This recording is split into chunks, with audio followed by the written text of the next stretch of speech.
इस बार हमको ज़्यादा वोट भी मिलेगा, सीट भी मिलेगा तमिलनाडु में। अकाउंट ओपन करेंगे केरल में, तेलंगाना में नंबर 1 प्लेस में हमें रहेंगे, आंध्र में एनडीए जीत हासिल करेंगे। असेंबली इलेक्शन में अपना ही थोड़ा गलती रही, कुछ पॉलिसी के बारे में हम गलती निर्णय लिए। श्रीमती इंदिरा गांधी जी प्रधानमंत्री रही उस समय उन्होंने वादा किया था, गरीबी हटाओ नारा लेकर के वादा किया था।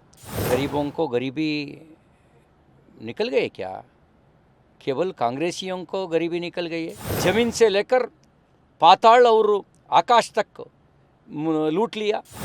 अटल जी के ज़माने से लेकर मोदी जी ज़माने तक भाजपा नंबर 1 स्थान में है, हम मजबूत है। इस बार हमको ज़्यादा वोट भी मिलेगा, सीट भी मिलेगा तमिलनाडु में। अकाउंट ओपन करेंगे केरल में, तेलंगाना में नंबर 1 प्लेस में हमें रहेंगे, आंध्र में एनडीए जीत हासिल करेंगे। सारे साउथ इंडिया में इस बार भाजपा ज़्यादा सीट जीतेगा, ऐसा पक्का है।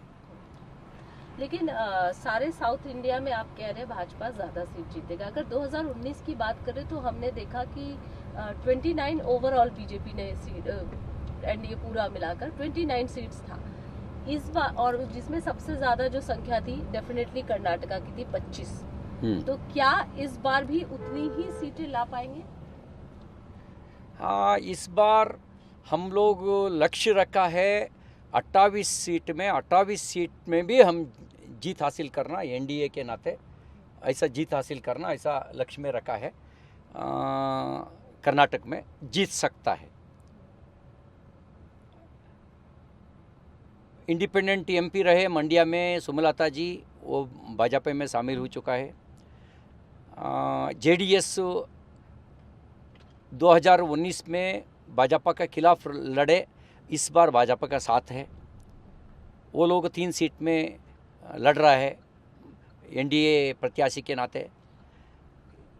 ज़्यादा हमको ज़्यादा अपॉर्चुनिटी है, 100% जीत हासिल करने का अपॉर्चुनिटी है। और मोदी जी के बारे में कर्नाटक का जनता ज़्यादा विश्वास भी रखा है, प्रेम भी रखा है। उनका नीति और नेतृत्व के वजह से हम जीत हासिल करेंगे। लेकिन ये प्रेम और विश्वास असेंबली इलेक्शन में क्यों नहीं? वो अलग है, अलग। असेंबली इलेक्शन में अपना ही थोड़ा गलती रही, कुछ पॉलिसी के बारे में हम गलती निर्णय लिए, और गवर्नमेंट के बारे में थोड़ा नेगेटिव एटमॉस्फेयर रहा, उसके वजह से हम हारे। क्रेडिबिलिटी कमज़ोर हुई थी उस समय, उसके वजह से हम हारे। इस समय ऐसा नहीं होगी। मोदी जी के बारे में देश भर कैसा प्रेम रखा है, ऐसा ही कर्नाटक में भी विश्वास रखा है। गुजरात के जैसे कर्नाटक भी है, ऐसा विश्वास रख करके उनको वोट दिया है और देता भी है। जेडीएस और बीजेपी का जो अलायंस हुआ है, ये कितना मजबूती प्रदान करेगा इस इलेक्शन में? नेचुरल अलायंस ऐसा कह सकता है। एक ज़माना में हम सब लोग जनता परिवार में रहे हैं ना, हम एक ही जनता परिवार में, हम जनता पार्टी में सब लोग रहे। उसके बाद जनता पार्टी अलग बन गया, भारतीय जनता पार्टी अलग बन गया। सभी कांग्रेस के खिलाफ 30-40 साल हमने काम किए, इसके लिए नेचुरल अलायंस है। आपकी कॉन्स्टिट्यूंसी में ही है इस समय हम लोग चिकमगलूर। अगर इधर की बात करें और तमाम जो ये क्षेत्र है, कैसा यहाँ का किस तरीके से आपका लग रहा है इस बार? लगभग 98 से लेकर एक उपचुनाव छोड़कर सभी चुनाव में भाजपा जीता है। ये भाजपा का गढ़ ऐसा मान सकता है। Udupi Chikmagalur constituency continuously winning the election BJP only. एक अहम सवाल, क्योंकि पिछली बार असेंबली में भी हमने देखा था कि लिंगायत लीडर्स के पीछे हट जाने के बाद या कई लोगों का पार्टी चेंज कर देने के लिए, जगदीश शेट्टार हो या, हालांकि वो बाद में पार्टी में आ गए, इस बार देख रहे सीनियर लीडर ईश्वरप्पा जी नाराज हुए और उसके बाद उन्होंने निर्णय भी ले लिया कि हम निर्दलीय चुनाव लड़ेंगे। कितना असर दिखेगा इसका, इम्पैक्ट पड़ेगा कुछ? ये मोदी जी का लहर है ना, वेव है ना, वो उसके वजह से बाकी फ़र्क ऐसा नहीं पड़ेगा।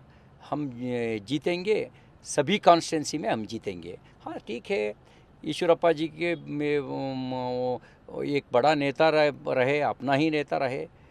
हम उनको निवेदन किया है सार्वजनिक रूप में, आप देश देख करके, पार्टी देख करके, मोदी जी को देख करके निर्णय लेना चाहिए। आपका निर्णय देश हित में रख करके निर्णय लेना, ऐसा हम लोग उनको निवेदन किया है। हमने ये भी देखा कि बहुत ही, अगर बात करें कांग्रेस की, तो बहुत ल्यूक्रेटिव ऑफर जो है मैनिफेस्टो में बहुत वो किया, महिलाओं को काफ़ी जो है देने की बात कही गई है, लाख रुपए तक और ईयरली, इस तरीके की। आपको लगता है उसका इम्पैक्ट, क्योंकि असेंबली में तो देखा ही था 2000 का ही वादा किया था, तो काफ़ी वोट पड़ गए कांग्रेस के उस खाते में चले गए। हाँ, तो इस बार भी ऐसा कुछ? मध्य प्रदेश में भी ऐसा वादा किए, मध्य प्रदेश में वोट दिया नहीं।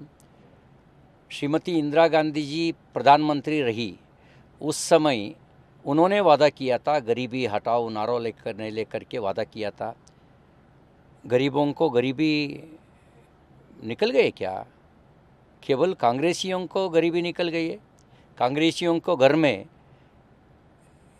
एक एक टिप्पर भरा सकता है ऐसा करेंसी मिला।